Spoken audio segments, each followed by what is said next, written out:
Welcome to Nasdaq Trade Talks. I'm Jill Malandrino, global markets reporter at Nasdaq. The National Urban League announced an agreement on a historic building called the Urban League Empowerment Center, which will include the National Urban League's headquarters, the Urban Civil Rights Museum Experience, and the National Urban League Institute for Race, Equity, and Justice, along with affordable housing, office space, and retail space. Joining me to discuss the National Urban League's effort is Marc Morial, President and CEO of the National Urban League. Marc, it's great to have you with us. Welcome to Trade Talk. Jill, thank you for having me on Nasdaq. All right, you got it. Tell us a little bit more about the National Urban League. So the National Urban League is one of the nation's historic civil rights and urban advocacy organizations. In fact, we're the largest historic civil rights organizations of those that pre-existed before the 1960s. We go back to 1910, founded here in New York to serve African-American migrants. Those were people who were moving from the South, fleeing, if you will, the Ku Klux Klan, fleeing the decline of Reconstruction, fleeing the decline of the cotton economy, and they moved to the South, from the South to the North, looking for a promise in the new emerging industrial economy of the early 20th century. But what they found were some tough times. They found discrimination, inadequate housing, inadequate opportunities for their children, and we were born to both serve and to advocate for them. As time evolved in the 1960s, we joined the civil rights movement as one of Martin Luther King's most important partners. Whitney Young, my illustrious predecessor, was one of the big 6 civil rights leaders who led the efforts in 1963 for the March on Washington, were part of the effort to pass the Civil Rights Act of '64, the Voting Rights Act of '65, and the Fair Housing Act of 1968. Today, we serve over 300 communities through 90 affiliates. We are both a provider of direct services, after-school services, home buyer education services, small business services, job training and placement services, and we are a voice on the national stage for civil rights, social justice, with a distinct focus on economic opportunity and economic empowerment. That's who we are, and we're not a think tank, we're not a talk tank, we're a do tank. Right. And Marc, what does the Urban League Empowerment Center represent as we move from the industrial age to the technology age? So it represents a statement of confidence in New York City and in Harlem. It represents a decision by us to go from being a renter to being an owner of office space, to practicing what we preach, which is basically asset building and asset ownership. What it also represents is an expansion, because with the museum, which will be New York's first ever civil rights museum, and the new institute, we are basically saying that our work has to expand and deepen in the 21st century. So from our new headquarters on 125th Street in Harlem, we manage, if you will, we oversee a network of 90 affiliates, 2,000 employees all across the nation. What we also are is a place where people will convene for professional development opportunities and educational opportunities. And what we will be with the museum is a place where we can tell an important part of our history and an important part of the history of not only the National Urban League, but an important part of the civil rights history of New York and the nation. Which companies and organizations are supporting the project? So we have 3 developer partners, 3 great developer partners. BRP companies headed by Meredith Marshall, an African-American real estate developer, has been central to helping us pull this project together. We also have L&M and Taconic, head respectively by Ron Molis and Charlie Bendit. We've had great support from Margaret Anadou and the Goldman Sachs Urban Investment Group. They've been essential to putting this project together with the great support and cooperation of the state of New York and the city of New York. Both the state and the city, Governor Cuomo, Mayor de Blasio, and former Mayor Bloomberg have all been aligned with this, as have people like elected officials like Inez Dickens and Brian Benjamin, and also a number of other state legislators and city council persons and elected officials. So this has really been a coalition. Here's why.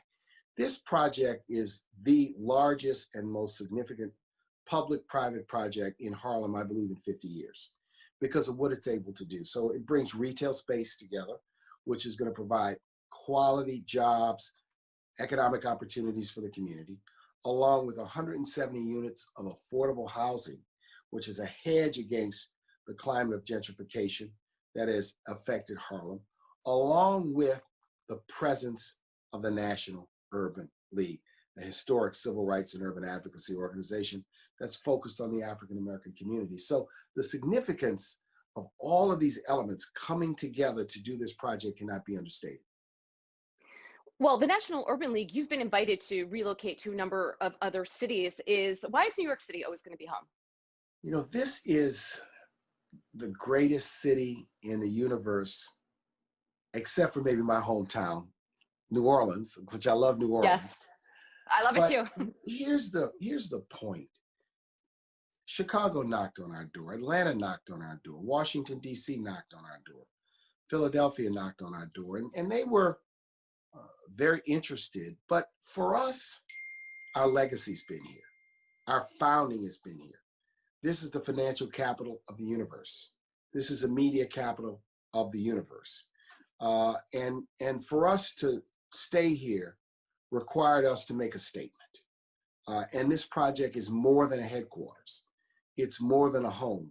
It's a statement. It's an institution. It's in one of the most significant neighborhoods in America, and perhaps the most pivotal and significant Black neighborhood anywhere in the world, historic African American neighborhood. So we were not content in simply thinking about this as a place for us to locate an office. But we began to think much larger and much more significantly as a place to make a powerful statement that would have broad-based impact on Harlem, on New York, and on the nation. Remember, we're a national organization that happens to be headquartered here in New York City. Marc, let's pivot a little bit here. How has the National Urban League been responding to the Black Lives Matter movement, other social issues that are garnering international attention? Do you believe this is a moment in time that true corporate and social structural change will finally take place?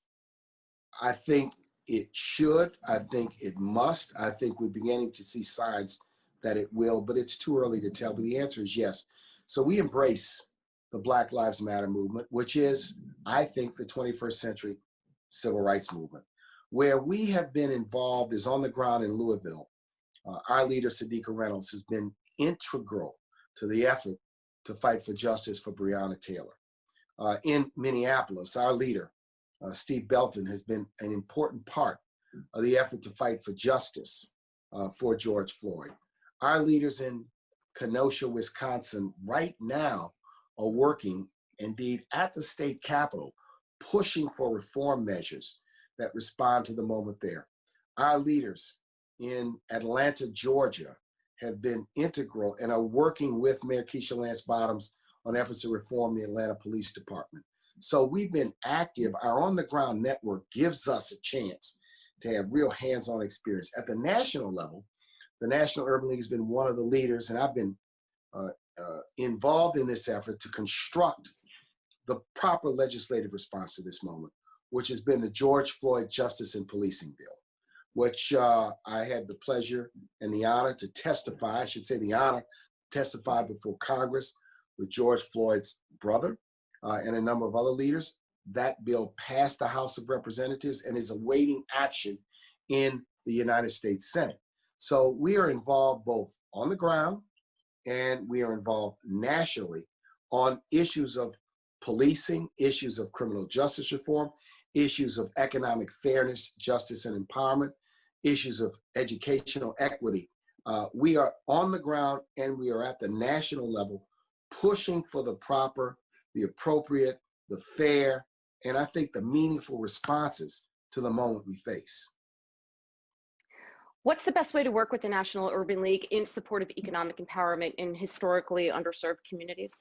So we'd invite people, number one, to become a part of our effort by going to nul.org and signing up to be an online supporter and member.